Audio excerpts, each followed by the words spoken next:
रामायण भारत की सबसे प्रचलित पुस्तकों में से एक है। महर्षि वाल्मीकि ने रामायण में भगवान राम की पूरी गाथा लिखी है, जो अचंभित कर देने वाली है। लेकिन आज कलयुग में कुछ लोग ऐसे हैं जो रामायण को एक सच्ची घटना मानते हैं, तो वहीं कुछ लोग ऐसे भी हैं जो रामायण को बस एक काल्पनिक कहानी के रूप में देखते हैं। कुछ लोगों के लिए तो रामायण महज एक काल्पनिक कहानी से भरी किताब मात्र है। तो आज की इस वीडियो में आज हम ऐसे ही कुछ सबूत लेकर आए हैं, जिनको देखकर आपको यकीन हो जाएगा कि रामायण एक काल्पनिक कहानी नहीं बल्कि एक सच्ची घटना है।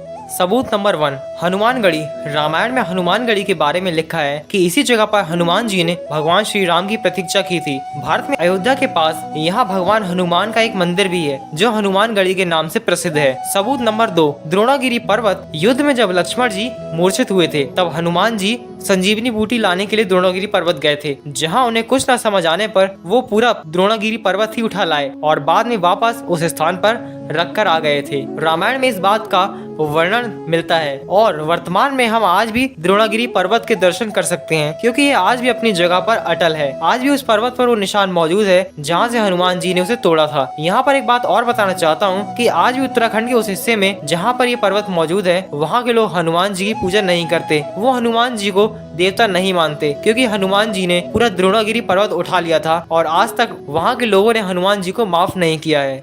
सबूत नंबर 3, राम सेतु। रामायण में राम सेतु का वर्णन साफ तौर पर किया गया है, जिसका निर्माण वानर सेना ने श्री राम के श्रीलंका भ्रमण के समय किया था।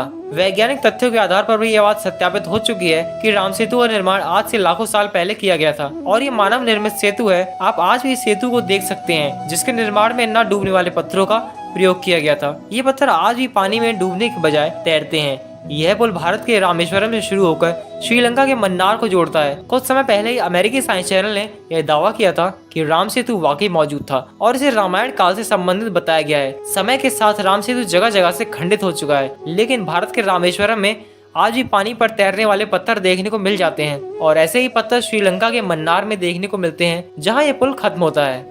सबूत नंबर 4, अशोक वाटिका। सीता हरण के पश्चात रावण ने उन्हें अशोक वाटिका में रखा था, क्योंकि सीता माता ने रावण के महल में रहने से मना कर दिया था। ये अशोक वाटिका आज भी लंका में मौजूद है, जहां रावण ने सीता को हरण करने के पश्चात बंधक बनाकर रखा था। ऐसा माना जाता है कि एलिया पर्वत की क्षेत्र की एक गुफा में सीता माता को रखा गया था, जिसे सीता एलिया नाम जाना जाता है। यहाँ सीता माता के नाम पर एक मंदिर भी है, वीरांगटोक, जो महियांगना से 10 किलोमीटर दूर है। वहीं पर रावण ने सीता का हरण कर पुष्पक विमान को उतारा था। महियांगना मध्य श्रीलंका स्थित नुवारा एलिया का एक पर्वतीय क्षेत्र है। इसके बाद सीता माता को जहां ले जाया गया था, उस स्थान का नाम गुरु लपोटा है, जिसे अब सीता कोटुआ नाम से जाना जाता है। यह स्थान महियांगना के पास है। इस जगह का ऑफिशियल नेम है हकगाला बोटानिकल गार्डन। सबूत नंबर 5, जानकी मंदिर। नेपाल के जनकपुर शहर में जानकी मंदिर है। शायद आपको पता हो कि सीता माता के पिता का नाम जनक था, जिनके नाम पर शहर का नाम जनकपुर पड़ा है, और सीता माता की माँ का नाम जानकी था, जिनके नाम पर जानकी मंदिर का निर्माण किया गया है, जहां आज भी लाखों की संख्या में लोग आते हैं, जो कि सचमुच एक जीता जागता सबूत है। सबूत नंबर 6, हनुमान जी के पद चिन्ह। हनुमान जी ने जब विशालकाय रूप धारण किया था, तब उनके विशालकाय पैरों के पद चिन्ह कई जगहों पर बने थे, जिनमें से कई आज भी मौजूद हैं। पौराणिक ग्रंथों के अनुसार हनुमान समेत प्रभु श्री राम के चरणों के चिन्ह भारत समेत कई दूसरे देशों में भी देखने को मिलते हैं। थाईलैंड के एक ग्रंथ रामाकेन के अनुसार यहाँ भी हनुमान जी के विशालकाय पैरों के निशान देखने को मिले हैं। रामाकेन ग्रंथ हिंदू पुराण रामायण का ही एक वर्णन है, जिसमें बताया गया है कि थाईलैंड की राजधानी का नाम पुराने जमाने में अयोध्या था, जो भारत में प्रभु श्री राम की राजधानी अयोध्या पर आधारित था। आंध्र प्रदेश की राजधानी लेपाक्षी में हनुमान जी के पैरों के निशान देखने को मिलते हैं। श्रीलंका में भी हनुमान जी के पैरों के निशान देखने को मिले हैं। बताया जाता है कि जब हनुमान जी लंका पहुंचे थे, तब वे उड़कर वहां पहुंचे थे। इस दौरान वे एक चट्टान पर तेजी से उतरे। उस दौरान उनके पैर चट्टान पर पड़े थे। उनके पैरों की तेजी से चट्टान में थोड़े गड्ढे हो गए थे। मलेशिया के पेनांग में भी हनुमान जी के चरणों के निशान पाए गए हैं। यहाँ हनुमान जी के पैरों को एक छोटे से मंदिर में रखा गया है।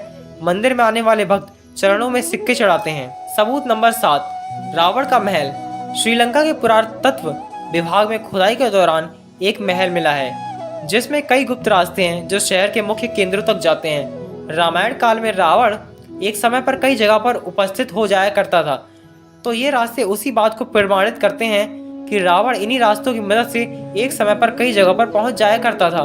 वैज्ञानिकों की खोज में ये भी पता चला है कि कि ये रास्ते मानव निर्मित हैं और अनुमान लगाया जा रहा है कि ये महल रावण का है, वो महल जिसकी चर्चा रामायण में की गई है। सबूत नंबर 8, श्रीलंका में हिमालय की जड़ी बूटियों का मिलना। रामायण की कहानी जो सच साबित करने में एक बात और पुख्ता सबूत है, श्रीलंका में हिमालय की जड़ी बूटियों का मिलना इस बात का पर्याप्त सबूत है कि लक्ष्मण को संजीवनी देने की घटना पूर्ण रूप से सच है, क्योंकि ये जड़ी बूटियों के पौधे उसी स्थान पर मिले हैं जहां पर लक्ष्मण जी को संजीवनी बूटी दी गई थी, और ये जड़ी बूटियां सिर्फ हिमालय के पर्वत पर ही मिलती हैं, और दूसरी जगह जहां पर लक्ष्मण जी मूर्छित हुए थे वहां पर संजीवनी बूटी के साक्ष्य मिले हैं। सबूत नंबर 9, लंका दहन। लंका दहन की घटना के बारे में सभी जानते हैं। रामायण के अनुसार हनुमान जी ने पूरी लंका में आग लगा दी थी, जिसके प्रमाण आज भी देखने को मिलते हैं। जलने के बाद आज भी लंका की धरती काली है। हालांकि श्रीलंका की धरती का रंग भूरा है, पर जिस जगह पर लंका दहन की घटना का वर्णन हुआ है वहां की जमीन आश्चर्यजनक रूप से आज भी काली है। बाकी श्रीलंका की मिट्टी अपने सामान्य रंग में है। सबूत नंबर 10, टस्क हाथी। रामायण के सुंदरकांड अध्याय में लिखा है, लंका की रखवाली के लिए रावण विशालकाय हाथी रखता था, जिन्हें हनुमान जी ने एक ही प्रहार में मोचित कर दिया था। पुरातत्व विभाग को श्रीलंका में ऐसे ही हाथियों के अवशेष मिले हैं जिनका आकार आज के हाथियों से बहुत ज्यादा था। सबूत नंबर 11, कोंडा कट्टू गाला। हनुमान जी के लंका जलाने के बाद रावण भयभीत हो गया था। उसे भय सताने लगा था कि हनुमान जी दोबारा से हमला ना कर दें। तब रावण ने सीता जी को अशोक वाटिका से हटाकर कोंडा कट्टू गाला में रखा था। पुरातत्व विभाग को यहाँ कई ऐसी गुफाएं मिली हैं जो रावण के महल तक जाती थी। इन गुफाओं में ऐसी कलाकृतियां भी पाई गई हैं जिनसे पता लगता है कि यहाँ किसी स्त्री को रखा गया था। सबूत नंबर 12, रामलिंगम। रावण को मारने के पश्चात भगवान राम को पश्चाताप करना था, क्योंकि उनके हाथ से एक ब्राह्मण की हत्या हुई थी। इसके लिए उन्होंने शिव की आराधना की। भगवान शिव ने उन्हें 4 शिवलिंग बनाने के लिए कहा।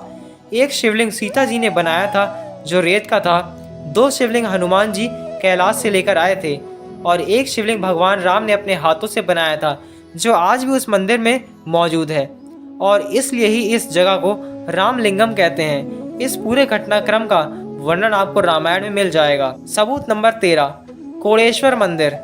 रावण भगवान शिव की आराधना करता था और उसे भगवान शिव के लिए इस मंदिर की भी स्थापना करवाई थी। यह दुनिया का इकलौता ऐसा मंदिर है जहां भगवान से ज़्यादा उसके भक्त रावण की आकृति बनी हुई है। इस मंदिर में बनी एक आकृति में रावण के 10 सिरों को दिखाया गया है। कहा जाता है कि रावण के 10 सिर थे, उसके 10 सिर पर रखे 10 मुकुट उसके 10 जगहों के आधिपत्य को दर्शाता है। सबूत नंबर 14, गर्म पानी के कुएं। रामायण के अनुसार रावण ने कोणेश्वर मंदिर के पास गर्म पानी के कुएं बनवाए थे जो आज भी वहां मौजूद हैं। यही कुछ सबूत हैं जो कि रामायण की सच्चाई का सबूत देते हैं कि रामायण कोई काल्पनिक कहानी नहीं बल्कि एक सच्ची घटना है। तो अगर आप भगवान श्री राम के सच्चे भक्त हैं तो वीडियो को लाइक शेयर ज़रूर करें और कमेंट में जय श्री राम ज़रूर लिखें। और अगर वीडियो पसंद आई हो तो चैनल को सब्सक्राइब करें and press the bell icon for more amazing video. तो चलिए मिलते हैं नेक्स्ट वीडियो में, तब तक के लिए थैंक्स फॉर वॉचिंग।